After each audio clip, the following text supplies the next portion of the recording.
Class 12th का हमारा next topic क्या दिया गया है? Electric dipole. इलेक्ट्रिक डाइपोल क्या होता है? मान लीजिए पॉजिटिव चार्ज है Q और ये नेगेटिव चार्ज रखा गया है Q, और दोनों चार्ज के बीच की जो डिस्टेंस है उस डिस्टेंस को हम क्या कह रहे हैं? 2L। बात क्लियर?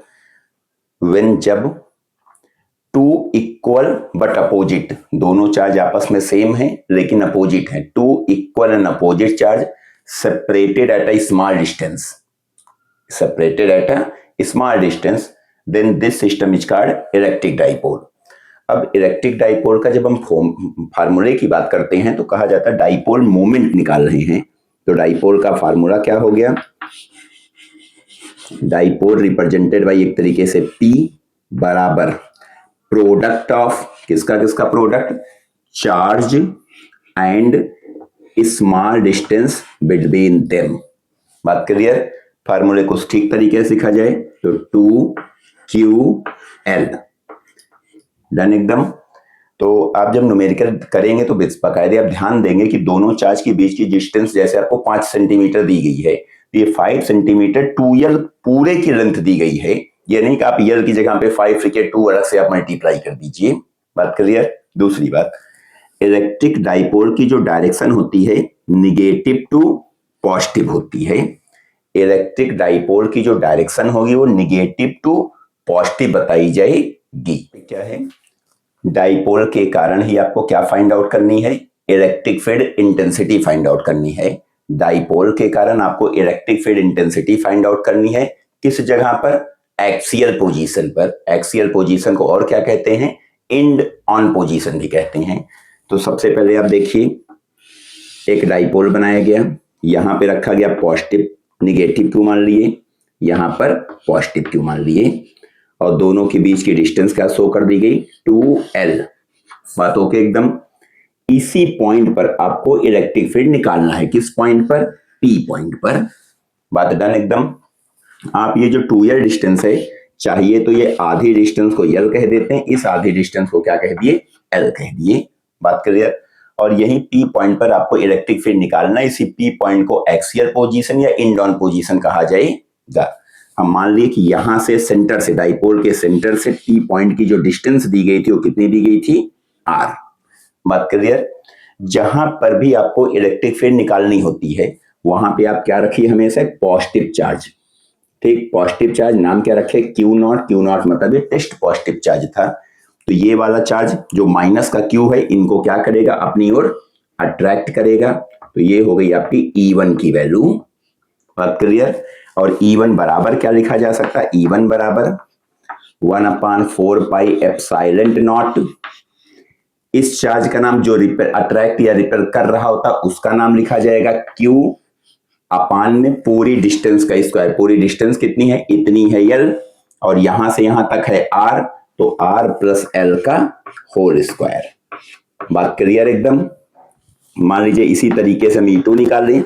E2 मतलब ये वाला चार्ज इनको क्या करेगा? रिपेल करेगा। दिस इज आपका E2, और E2 फाइंड आउट किया जाए 1/4 pi epsilon naught Q upon R। अब ये डिस्टेंस आपको यूज करनी पड़ेगी, तो इतनी डिस्टेंस है आपकी R।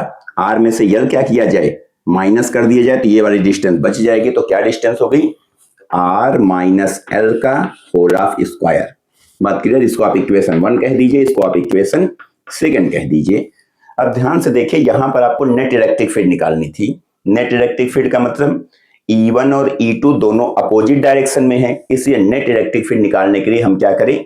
बड़े वाले से छोटे वाले को माइनस कर दें। तो नेट निकालने के लिए, ई नेट निकालने के लिए हमने क्या किया? E2 minus E1। अब आपके मन में आता कैसे हम ये बात जान गए? E2 बड़ा है, तो देखिए यहाँ पे माइनस किया जा रहा है। माइनस करने का मतलब ये नंबर छोटा हो गया होगा रियल में, और जब छोटे नंबर से डिवाइड करेंगे तो ये नंबर रियल में क्या हो जाएगा? बड़ा। तो हमने E2 माइनस E1 कर दिया। क्लियर? दोनों फॉर्म वैल्यू यहाँ पे हमने नोट की। 1/4 pi epsilon naught Q R minus L का whole square, 1/4 pi epsilon naught Q upon R plus L का होल स्क्वायर। पहला काम हम कॉमन ले लेते हैं, 1/4 pi epsilon naught Q common ले लिए, ब्रैकेट में बचा क्या 1/r माइनस एल का square minus 1/r plus L का होल स्क्वायर। आगे स्टेप अब ब्रैकेट के अंदर एलसीएम लिया जा रहा है, ई नेट बराबर 1/4 पाई एप्सिलॉन नॉट क्यू, ये तो था ही। अंदर में हमने क्या किया, एलसीएम ले लिया। एलसीएम क्या आएगा, आर माइनस एल का स्क्वायर भी और आर प्लस एल का स्क्वायर भी, दोनों चीज हमने जस्ट एलसीएम में ले ली। अब यहाँ पे इनका मल्टीप्लाई किया, यहाँ नोट हुआ आर प्लस एल का whole square minus R minus L का होल स्क्वायर। बात क्लियर। अगले स्टेप में ऊपर क्या करते हैं, स्क्वायर खोल देते हैं, फार्मूला लगा दिया, आइडेंटिटी लगाई, तो E net equal to 1/4 pi epsilon naught के साथ क्यू।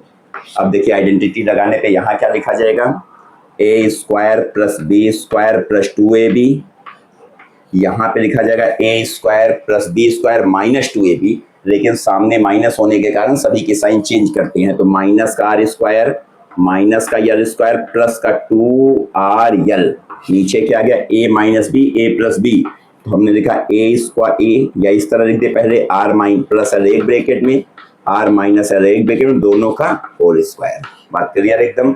यहाँ पे दो टर्म कैंसिल हो गए, तो 1/4 pi epsilon naught Q, 2rl क्या पढ़ा गया 4rl, नीचे a plus b a minus b, तो a square minus b square, जो होल स्क्वायर लगा था वो लगा दिया। बात क्लियर एकदम। अब यहाँ से पहला काम कि यल जो था वो काफी छोटा था भाई, 2l जो हमने डाइपोल के बीच की डिस्टेंस ली थी वो काफी स्मॉल थी, और उस स्मॉल का जब स्क्वायर करते हैं तो वो और स्मॉल हो जाता, मतलब ये वेरी स्मॉल है, और वेरी स्मॉल करने के चक्कर में इसको क्या कर दिया गया, नेग्लेक्ट कर दिया गया। एक स्टेप 1/4 पाई एप्सिलॉन नॉट, 4 को लिखा गया 2 × 2rl, बटे में ये चीज तो नेग्लेक्ट हो गई, बची क्या आर स्क्वायर और स्क्वायर, मतलब आर की पावर 4, एक आर से एक आर कैंसिल करके पावर 3 बना दिया।